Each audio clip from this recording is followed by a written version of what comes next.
بہتر کریں. اور ماہ رمضان میں جو سب سے اہم معاملہ جو اللہ کو پسند ہے وہ ہے کہ آپ اپنے تجوریوں کے منہ کھول دیں. اور ماہ رمضان میں آپ بندوں سے تجارت نہ کریں, آپ ماہ رمضان میں اللہ سے تجارت کریں. اب اس حدیث مقدسہ کو جب ہم سامنے رکھتے ہیں, اس میں ایک تو تلاوت کلام پاک, جس طرح آپ نے فرمایا کہ قرآن اور رمضان کا آپس میں کیا ربط ہے. میں اس کو اگر اجازت ہو تو تھوڑا سا تفصیل سے, انسان کو جب اللہ تعالیٰ نے پیدا فرمایا تو فرمایا فَإِذَا سَوَّيْتُهُ وَنَفَخْتُ فِيهِ مِن رُوحِي, کہ میں نے پہلے انسان کو مٹی سے پیدا کیا, پھر اسے بنایا سوارا, سویتو بنایا اور سوارا, اسے تراشا خراشا. جب وہ ایک خوبصورت انسان تیار ہو گیا تو فرمایا میں نے اس میں اپنی روح پھونک دی. یہاں بھی لفظ روح ہے.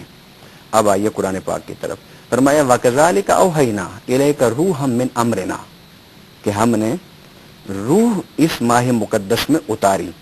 اب انسان کے اندر بھی روح, اور جو آسمان سے اتر رہا ہے قرآن, رب نے اسے بھی روح کہا ہے.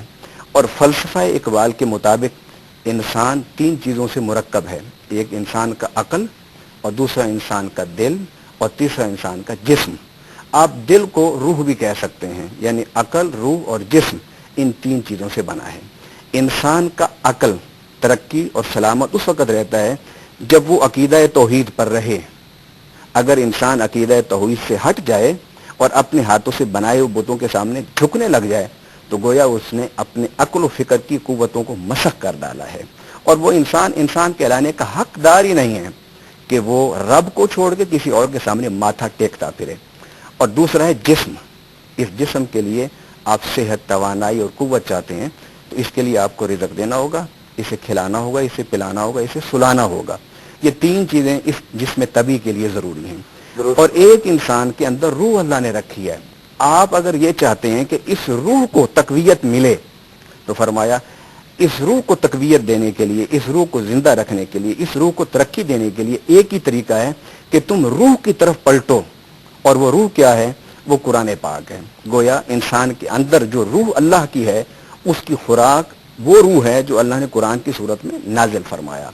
اب اس گفتگو کو کرنے کے بعد میں اس کو نتیجے پر لانا چاہتا ہوں آج کی اس گفتگو کو, کہ جو انسان ماہ مقدس میں قرآن کی تلاوت سے محروم ہے اور صرف تسبیحات پر اور ذکر و اذکار پر مشغول رہے, وہ قابل تعریف ضرور ہے, مگر اس نے اس اسلوب کو اختیار نہیں کیا جو اسلوب میرے آقا صلی اللہ علیہ وسلم کا تھا. اور حضور صلی اللہ علیہ وسلم ماہ رمضان میں خود بھی قرآن تلاوت فرماتے تھے, اور حدیث میں کہ سیدنا جبرائیل علیہ السلام سے دور بھی فرمایا کرتے تھے. اور دوسرا یہ کہ آپ صلی اللہ علیہ وسلم اپنے مال و دولت کے تجوریے, مال و دولت تقسیم فرماتے تھے. ایک اور حدیث اسی کے حوالے سے فرمایا اذا دخل شہر رمضان اطلق کل اسیر, کہ جب ماہ رمضان داخل ہوتا حضور قیدیوں کو آزاد فرما دیتے.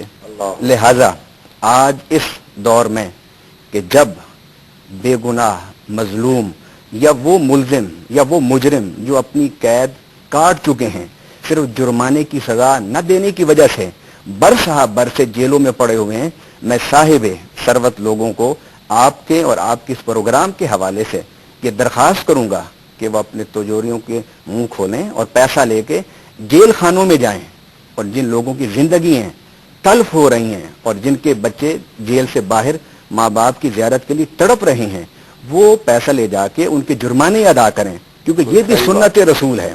اور آپ دیکھیے سعودی عرب میں یہ بڑا ایک رواج ہوتا ہے بہت وسیع پیمانے پر لوگوں کہ وہ جو لوگ جیل خانوں میں ہوتے ہیں, جنہوں نے قصاص دینا ہوتا ہے, جنہوں نے دیت دینی ہوتی ہے, ماہ رمضان میں بالخصوص ان کا اہتمام کیا جاتا ہے ان کو رہائی دینے کا.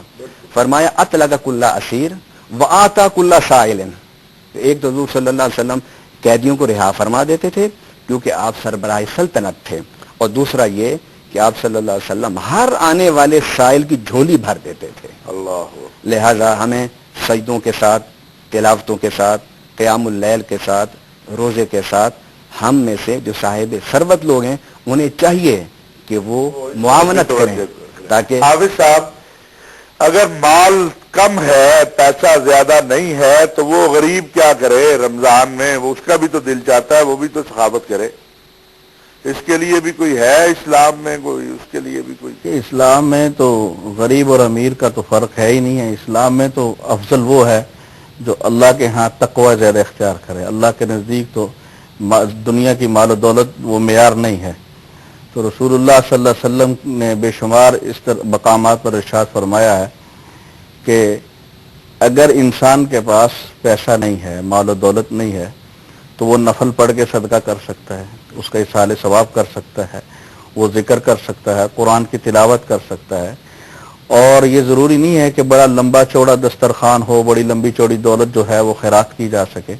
یہ ضروری ہے کہ کسی کو علم کے ذریعے اس کو علم سکھا سکتا ہے، اگر اس کے پاس اللہ تعالیٰ نے کوئی علم عطا کیا ہے، یا اس کے پاس اللہ تعالیٰ